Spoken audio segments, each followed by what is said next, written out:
हर हर महादेव आप सभी को। जय शंभू। आशा है आप लोग अच्छे होंगे। मैं थोड़ा आज एक दिन गैप करके इसलिए मिल रहा हूँ, मुझे टाइम मिल नहीं रहा है दोस्तों, इसलिए मैं एक दिन गैप करके मिल रहा हूँ आपसे, क्योंकि मुझे काम भी करना होता है, कर्म भी करना पड़ता है, अपना धर्म भी निभाना पड़ता है, इसलिए हम दोनों लेकर चलते हैं दोस्तों। तो दोस्तों आज शिव पुराण की हमारा आज आपको सुनाएंगे शिव पुराण की परिचय, मतलब शिव पुराण की जो परिचय है वो कराएंगे।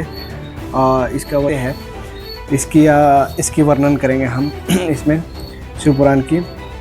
तो इससे पहले पढ़ने से पहले एक बात बताना चाहता हूँ दोस्तों आपसे कि जो हमारा शिवदास के नाम से चैनल है, तो ये हमने अभी स्टार्टअप किया है हमने, क्योंकि दोस्तों लाइफ में मेरे को कुछ समझ में नहीं आ रहा था, तो मैंने सोचा अपने भक्ति की ही से अपना जो इतिहास है मैं उसी हिसाब से आपको जानूंगा और आपसे भी साझा करूंगा। तो मैंने इसलिए अपने इतिहास को जानने का भी प्रयास करूंगा और इसी बहाने आप लोग भी जानेंगे हमारे माध्यम से। तो इसलिए मैंने ये चैनल खोला, और ये ज़रूरी नहीं है कि मैं कुछ दिन के लिए बनाऊंगा या बंद करूँ। जब तक मेरी अंदर सांस में सांस रहेगी ना, तब तक ये मैं चैनल चलाऊंगा और बनाऊंगा। मुझे लाइक से और मुझे प्रमोट से या पैसा से मतलब नहीं है दोस्तों। बस मैं ये चाहता हूँ मेरा जो धर्म है और मेरा जो कर्म है, मैं ये चाहता हूँ कि अपने जो भी हमारा इस धरा पे देवी देवता जन्म लिए हैं, अवतरित हुए हैं, उसके बारे में मैं बताऊँ आप लोगों को और मैं खुद जानूँ दोस्तों। ये नहीं कि मैं बचपन से ही मतलब धार्मिक था, ये था, ऐसा कुछ नहीं है दोस्तों। मैं जब था ना, पहले आज से 6-7 साल पहले की बात बता रहा हूँ, मैं बिल्कुल ही नास्तिक था, बिल्कुल ही नास्तिक। मैं ईश्वर को नहीं मानता था। मंदिर लोग जाते थे ना, और मैं मंदिर के बाहर से ही आ जाता था, मैं ऐसा था। तो मेरे लाइफ में ऐसी घटना घटी ना दोस्तों कि मुझे मजबूरन ईश्वर को मानना पड़ा। सही बताऊं तो मैं मानता नहीं था ईश्वर को, पर मुझे मानना पड़ा ईश्वर को। प्रमाण भी मिल गया मुझे।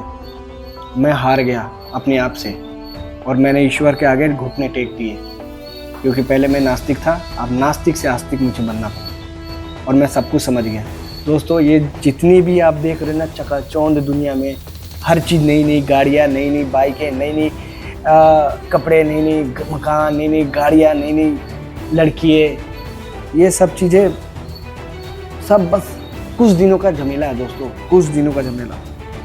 सच्चाई तो वही है ईश्वर।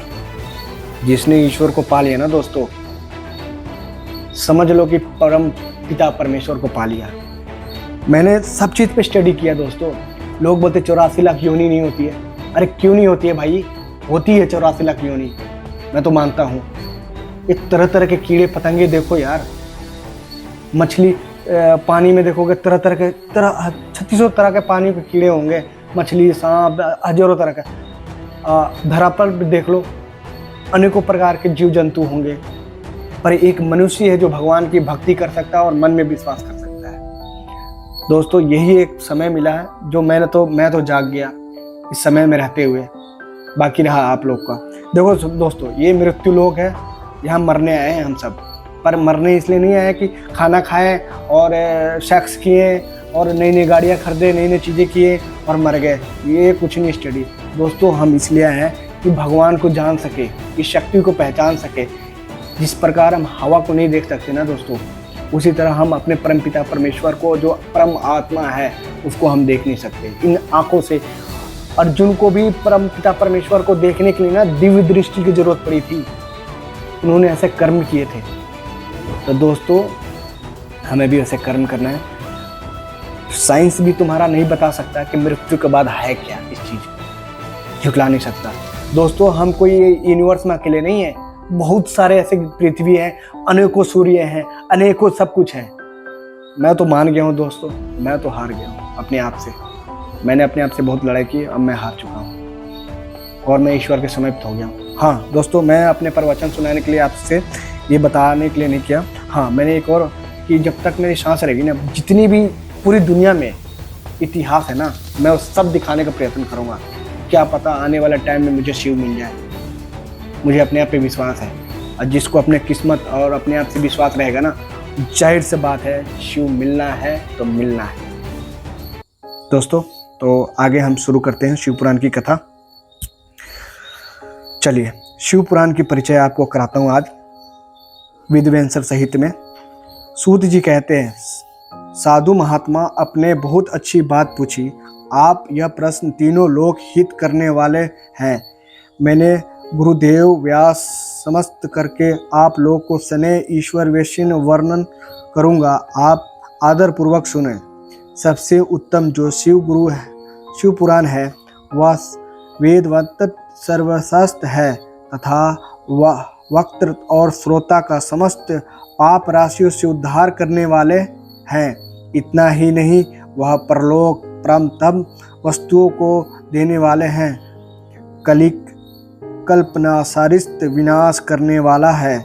उसमें भगवान शिव उत्तम यश वर्णन है। ब्राह्मणों धर्म अर्थार्थ काम और मोक्ष इन चारों पुरुषों के देने वाला वह पुराण सदा ही आपके प्रभावित दृश्य से विस्तृत को प्राप्त हो रहा है। विप्रो, उस सर्वोत्तम शिव पुराण को अध्ययना मंत्र से वे कलयुग के पाप रक्त को जीव सर्वश्रेष्ठ गति को प्राप्त हो जाएंगे। कलयुग के महान उत्तम तभी जग में निर्भर होगा विचार करेंगे जब तक यह शिव पुराण का उदय नहीं होगा। इस वेद के तुलना माना गया है। इस वेद कल्प पुराण का सबसे पहले भगवान शिव के ही प्रयाण किया था। विद्वेंसर साहित्य, रुद्र साहित्य, विनायक साहित्य, उमा साहित्य, मृत्यु साहित्य, एका रुद्र साहित्य, कैलाश साहित्य, सत्य रुद्र साहित्य, कोटा रुद्र साहित्य, हस्त कोटा रुद्र साहित्य, विद्वांस साहित्य अथा धर्म साहित्य। इस प्रकार इस पुराण के बाहर वेद खंड हैं। ये बाहर साहित्य अत्यंत पुराणिक मानी गई है।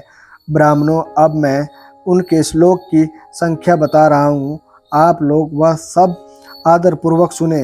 विद्वेंसर साहित्य में 10,000 श्लोक हैं और रुद्र साहित्य, विनायक में साहित्य, उमा साहित्य और अमृत साहित्य, इसमें प्रत्येक 8-8 हजार श्लोक हैं।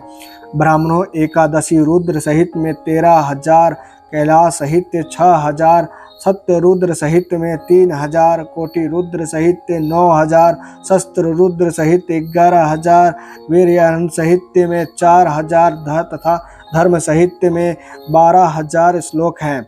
इस प्रकार मूल्य शिव पुराण की श्लोक संख्या 1,00,000 है, परंतु व्यास जी ने इसे 24,000 श्लोक में संक्षिप्त कर दिया है। पुराणों की क्रम संख्या को विचार इस शिव पुराण की स्थापना 14 तीर्थ हैं। इतने में 7 साहित्य हैं।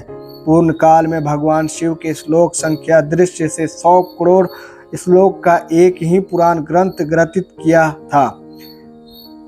सृष्टि के आदि में निर्माण हुए वह पुराण साहित्य अत्यंत विस्तृत तथा फिर द्वापर आदि युगों में द्रौपयन व्यस्त आदि महर्षियों ने जब पुराण 8 भागों में विभाजित कर दिया, उस समय संपूर्ण पुराण संक्षिप्त स्वरूप केवल 4,00,000 श्लोक रह गया।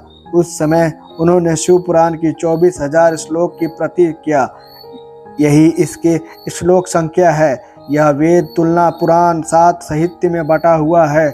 इसकी पहली साहित्य नाम विद्वेंसर साहित्य है, दूसरी रुद्र साहित्य समझनी चाहिए, तीसरे का नाम सत्य रुद्र साहित्य, चौथी का कोटि रुद्र साहित्य, पांचवी का उमा साहित्य, छठी का कैलाश साहित्य और सातवीं नाम का वेहवे साहित्य है। इस प्रकार ये 7 साहित्य मानी गई है।